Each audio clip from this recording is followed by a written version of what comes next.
Hello friends, retail plus Balaji 1.8 ये एक ऐसा सॉफ्टवेयर है जिससे हाथ से बिलिंग करते समय होने वाली गलतियों से बचा जा सकता है। इसे सीखने में सिर्फ 15 मिनट लगते हैं। इसमें आपको सेल, आइटम मास्टर और सेल रजिस्टर जैसे ऑप्शंस मिलते हैं। काउंटर पर हम आमतौर पर हाथ से लिस्ट बनाते हैं और फिर कैलकुलेटर से 2-3 बार टोटल निकालते हैं बिल का। अगर इसमें कोई गलती हो जाए तो उसका असर हमारे बिजनेस पे पड़ सकता है।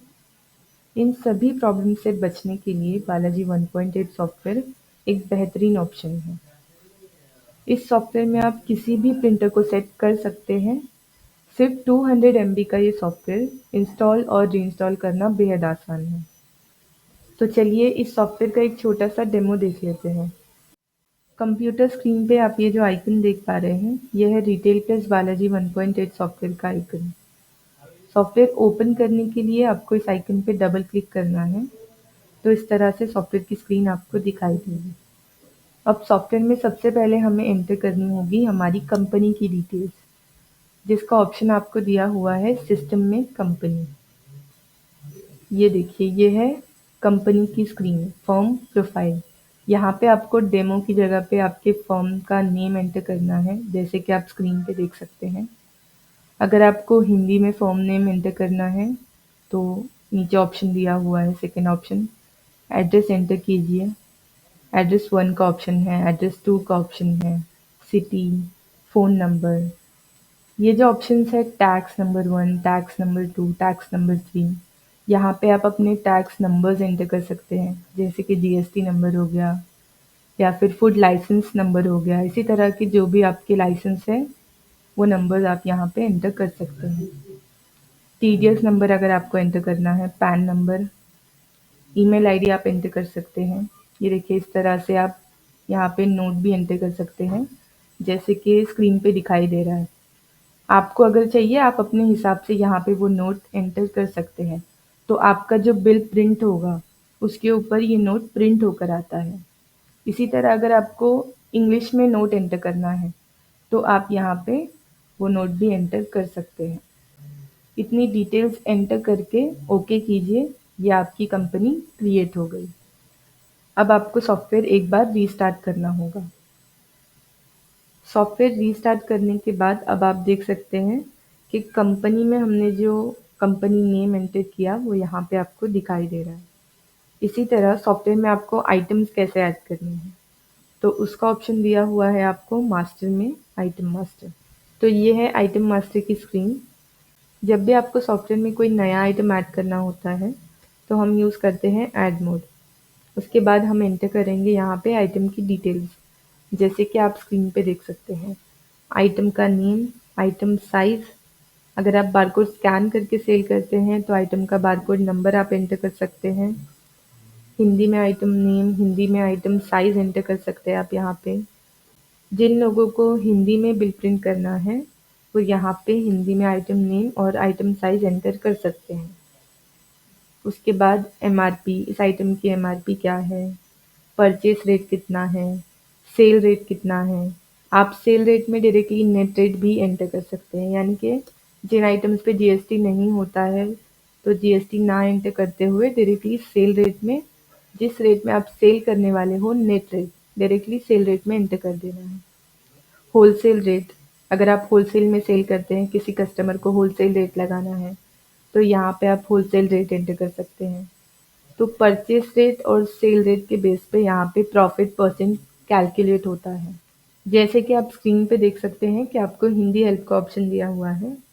इस ऑप्शन पे आपको तभी टिक रखना है जब आपको आइटम के लिए हिंदी आइटम नेम और हिंदी आइटम साइज़ एंटर करना है। अगर आप हिंदी में आइटम नेम या आइटम साइज़ एंटर नहीं करना चाहते तो इस ऑप्शन को आप अनटिक कर सकते हैं। तो जैसे कि अगर हम एक और आइटम ऐड करके एग्जांपल देखें जिसमें जीएसटी हो। अब ये आइटम सेव करने के लिए आपको ओके पे क्लिक कर देना है और ये आइटम क्रिएट हो जाएगा। तो यहाँ पे हमने आइटम नेम एंटर किया हॉर्लिक्स चॉकलेट, और एंटर करते ही इस तरह से आपके सामने स्क्रीन आ गई हिंदी में आइटम नेम एंटर करने के लिए। अब आप यहाँ पे देख सकते हो कि नेम आपको सिर्फ हॉर्लिक्स ही दिखाई दे रहा है, जबकि हमने आइटम नेम एंटर किया है हॉर्लिक्स चॉकलेट।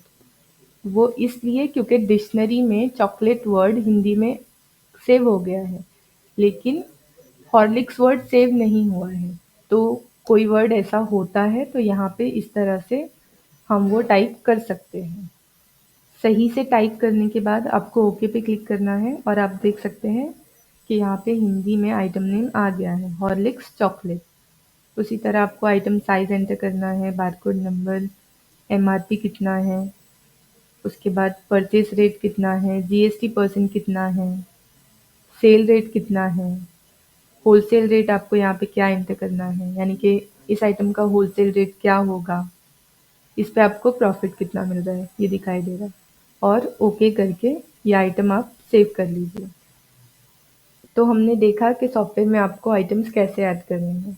उसी तरह से जब आपको सेल की एंट्री करनी है, उसका ऑप्शन आपको दिया हुआ है ट्रांजैक्शन में। तो ये है सेल की स्क्रीन। यहाँ पे ये जो एच का कॉलम है, आप इसमें कस्टमर का नेम एंटर कर सकते हैं। उसके बाद हमें सेलेक्ट करने होते हैं आइटम्स। तो हमने पहला आइटम सेलेक्ट किया, रवा 2 केजी हमने सेल किया, क्वांटिटी में आपको वो एंटर करना होता है। नेट रेट, ये देखिए नेट रेट आ रहा है, यानी कि जीएसटी और सेल रेट दोनों मिला के आपको नेट रेट में दिखाई देगा, जिस रेट में आप सेल कर रहे हैं। उसी तरह हमने दूसरा आइटम सेलेक्ट किया, इसका आधा किलो सेल किया हमने, नेट रेट आपको दिखाई दे रहा है। पार्ले जी सेलेक्ट किया, 12 क्वांटिटी हम सेल कर रहे हैं। तो जो आपने आइटम मास्टर में डिटेल्स एंटर की है कि इन आइटम्स का प्राइस क्या है, वो यहाँ पे ऑटोमेटिकली फेच हो रहा है। उसी तरह से हमें सर्च करना है कैडबरी, तो हमने कुछ वर्ड्स टाइप किए स्टार्टिंग के, उन वर्ड से जितने आइटम स्टार्ट होते हैं आपके सामने वो आते हैं एंटर करने के बाद। तो आपको उनमें से जो आइटम आप सेल कर रहे हो वो सेलेक्ट करना है, एंटर करना है। तो कैडबरी के हम कितनी क्वांटिटी सेल कर रहे हैं, 4 क्वांटिटी सेल कर रहे हैं। अब ये बिल प्रिंट करने के लिए यहाँ पे आपको 0 टाइप करना है। अगर आपको प्रिंट देना है तो येस करना है। जब कोई कस्टमर जीएसटी बिल मांगता है तो वो कैसे देना है, तो यहाँ पे देखिए बिल ऑप्शन आपको सेलेक्ट करना है और इसमें एच वाले कॉलम में आप कस्टमर का नेम और जीएसटी नंबर एंटर कर सकते हैं उनका। उसके बाद जिस तरह से हम नॉर्मली आइटम सेलेक्ट करते हैं वो आइटम्स हम सेलेक्ट करेंगे। तो हमने आइटम सेलेक्ट कर लिया हॉर्लिक्स चॉकलेट, इसकी 2 क्वांटिटी हम सेल कर रहे हैं। आप देख सकते हैं कि नेट रेट कितना है, यानी कि जीएसटी परसेंट और बेसिक रेट मिला के नेट रेट कितना हो रहा है। अब आपको ये नेट रेट चेंज करना है तो यहाँ से आप वो भी चेंज कर सकते हैं। ये देखिए आपने चेंज करके रेट यहाँ पे एंटर किया और कीबोर्ड पे एंटर प्रेस किया। तो इस तरह से आपके सामने स्क्रीन दिखाई देगी कि क्या आप ये रेट आइटम मास्टर में भी अपडेट करना चाहते हैं। अगर आप अपडेट करना चाहते हैं तो येस कीजिए।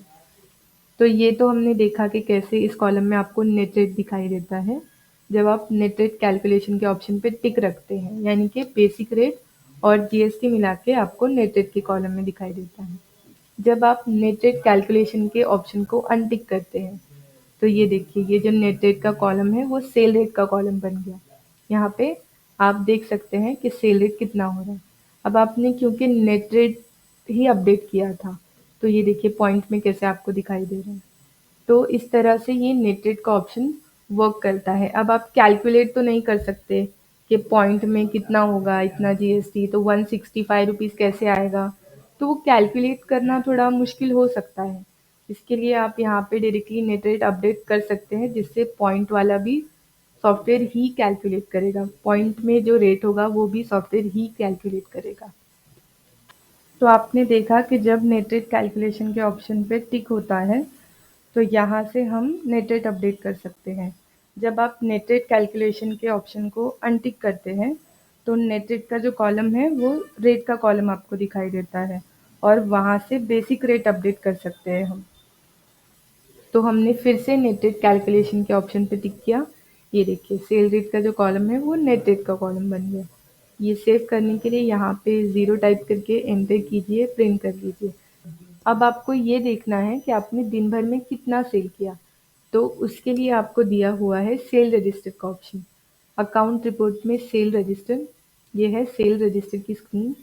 यहाँ पे आप टाइम पीरियड मॉडिफाई कर सकते हो कि आपको कितने समय का रिपोर्ट देखना है, कितने समय का रजिस्टर देखना है। उस हिसाब से उतने टाइम पीरियड का रजिस्टर आपको दिखाई देता है।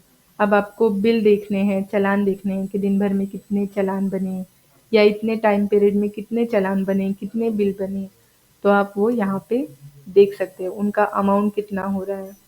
इसी तरह जब आपको देखना है कि आपने सॉफ्टवेयर में कितने आइटम्स ऐड किए, तो उसका ऑप्शन आपको दिया हुआ है अकाउंट रिपोर्ट में आइटम लिस्ट। ये देखिए, आपने टोटल 7 आइटम्स ऐड किए हैं। अब आपको ये हिंदी में देखना है, तो यहाँ पे ऑप्शन दिया हुआ है शो हिंदी। अब ये तो हम सभी जानते हैं कि हम सॉफ्टवेयर यूज़ करते हैं कंप्यूटर में, तो कंप्यूटर में तो कभी-कभी टेक्निकल इश्यूज़ हो जाते हैं। तो ऐसे समय पे हमारे डेटा को सेव रखने के लिए हमने ऑप्शन दिया हुआ है बैकअप का। टूल्स में बैकअप, अब बैकअप कैसे लेना है, यहाँ पे ये देखिए जो डिफ़ॉल्ट बैकअप का ऑप्शन है, ये जो 3 डॉट्स है, आपको यहाँ पे क्लिक करना है और लोकेशन सेलेक्ट करना है, किस लोकेशन पे आप बैकअप सेव रखना चाहते हैं, किस ड्राइव में। तो बैकअप नाम से आपको एक फ़ोल्डर क्रिएट करना है, उस फ़ोल्डर में बैकअप लेना है। यहाँ पे आपको बैकअप को नेम देना है, आप डेट वाइज़ नेम दे सकते हैं और सेव पे क्लिक करके इस तरह से यहाँ पे लोकेशन आ जाएगी और स्टार्ट बैकअप पे आपको क्लिक करना है। Backup done successfully. बैकअप होते ही इस तरह से मैसेज आ गया आपको। तो ये था रिटेल प्लस बालाजी 1.8 सॉफ्टवेयर का एक छोटा सा डेमो। अगर इसमें आपको और भी कुछ जानकारी चाहिए तो आप हमारे ऑफिस में भी कांटेक्ट कर सकते हैं। Thank you.